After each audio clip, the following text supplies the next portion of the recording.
Hey guys, welcome to Brian's Man Cave. So today I want to talk about Intellivision homebrews. And, well, kind of like we're in almost like a crisis here. And I don't mean that to sound like they're all going away or there's a big emergency. But I think there's been sort of a decline lately in the desire for them. And I think part of the reason is that they are quite expensive to build. To build a video game like this. Like, this is my Napoleonic Wars game. I've talked about this a little bit on my channel a few times. And to put these things together, it does take quite a bit of money. A lot of time, people involved. I mean, for me to create this game, not only did I have to program it, but I also had to get other people involved to help me come up with some ideas. I got Mike from Mike's Gaming Gala to come up with some of the ideas behind it, like the whole, the Napoleonic part of it, the storyline. Plus, there's the game testers, the guys, the people who make the music, the box creator, the graphics, the you name it. There's the overlays. Intellivision always has to have an overlay, the thing you put inside the controller. Everything all comes down to everything just costs so much money. And in the end, to get a beautiful product like this, it costs money. And then you have to kind of cater to a group of people that isn't, like, to be honest here, the Intellivision community is not that large in comparison to, say, Nintendo or Atari.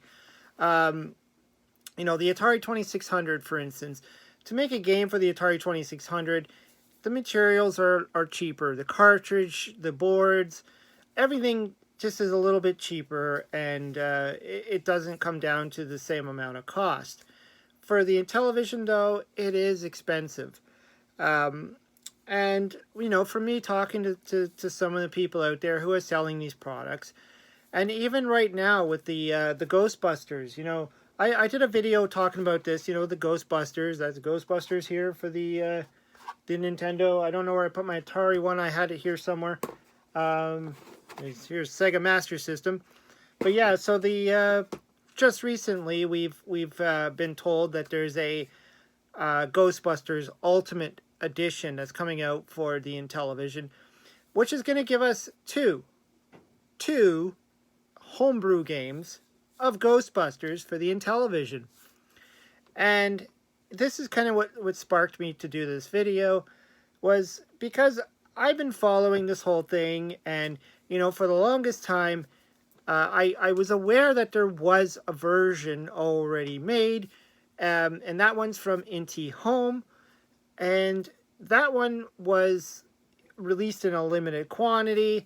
And when I asked the group I was in, one of the Facebook groups I was in, I was told we no longer discuss that. So there must have been something that went on. I don't know. I'm not sure.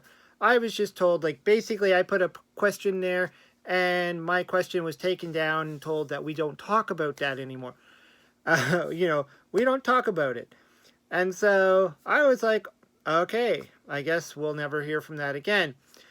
But then the Ultimate Ghostbusters Ultimate Edition was announced, and then at the same time, the previous one, the Inti Home version, was also announced as another run where you can get this nice white packaged box, and it's made by a different programmer, producer, whatever you want to say, completely different product from this Ultimate Edition. And now we're being faced with two different Ghostbusters. Now, the problem is, like I was just saying in the beginning there, the Intellivision homebrew scene seems to be kind of dwindling on sales. And I was talking with some of the people who release these games, and one of the most common things I've heard was a lack of, quality. Making sure that the games are quality. And it kind of made me think of back in the day with, Nintendo. If you remember Nintendo, the Nintendo days, you always got that little Nintendo seal of quality. And did that mean anything to you? Did you really take that seriously? Or was that just something they put on every damn Nintendo game they put out? Because there were a lot of bad games on Nintendo. There was a lot of...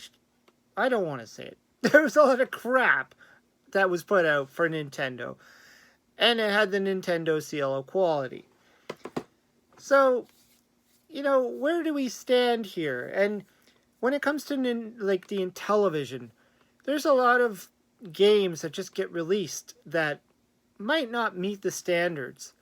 But because it's a homebrew, because it's a limited quantity, because it's like, you know, homebrewers can only sell so many. Like my games, my Keystone Cops game, there is only so many of these made. I have like a few left of my own collection that I got. You know, when this game got released, I programmed this one, and so many copies were made, and to my knowledge, they've all been sold. Same thing with fast food. A lot of them have already been sold, which means it's kind of a rare collectible item at this point. Regardless of how great the game is, the game could suck. The game could be terrible. It could be buggy. It could be crap. It doesn't matter. If only 100 versions of that game got sold and that's it, people are going to pay crazy amounts of money just so they can own it and say, I have that one game. And then if more and more and more, let's say, crappy games come out, we might start to lose the, you know, the drive to want to buy these games.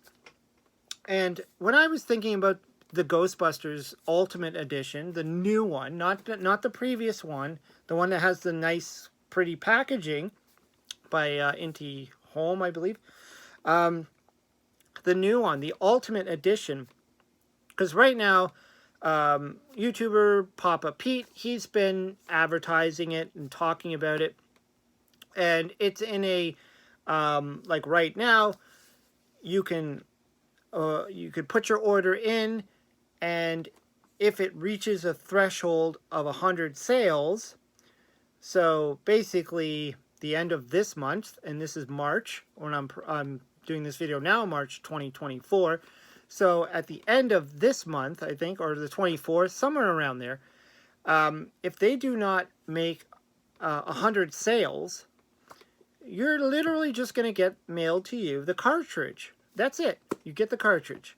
So, yeah, you get a cartridge in a bubble wrap. That's it.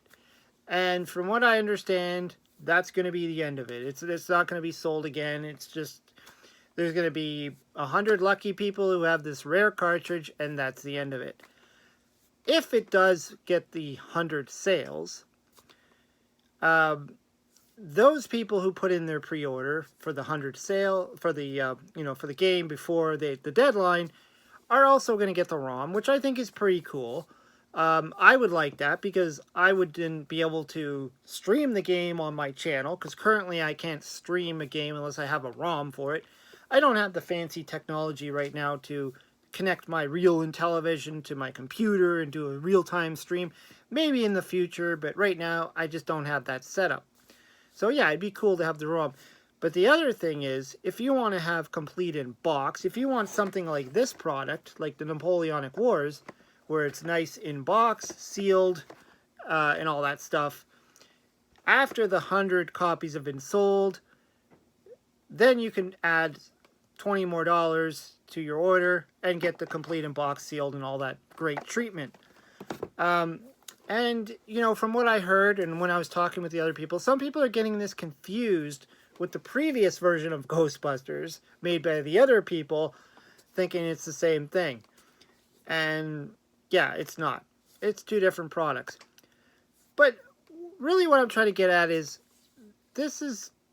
we're at a state now where people just don't know what's going on. They don't know the quality. And I think that we need to really start to think about this. And we need to clamp down on the types of games we want and maybe scale back a bit. Because I think a lot of us are starting to, you know, we're getting older. A lot of people are losing interest. It's money. It costs money. And it's difficult for us to make a decision on what kind of homebrew we're willing to put our money into. I put my money down for the new Ghostbusters game. I was contemplating it for a long time, but I'm such a big fan of the Commodore 64 version. The original one, the one that came out, the first one that came out, I played it so many times as a kid, and I still love playing it today. And this new one, the Ghostbusters Ultimate Edition, it's almost the same. I mean, it's almost identical, and it has a few more stuffs, perks, whatever you want to call it. It got more stuffs to it, and more voices and stuff. So, yeah, I think if you've been hesitating on this one, I would tell you to grab it, because either you're going to get a great game with a box and a ROM, or you're going to get a rare game. And that's it. You're going to have a copy, 1 of 100, that nobody else is going to have. And any of the access, what I was told, if the 100 threshold is not met, any of the access will be asinine amounts of money. So don't think you're going to get this game after the deadline if it doesn't meet the threshold. Anyways, I just wanted to share my thoughts on this whole Intellivision homebrew scene. Seems to be going crazy right now.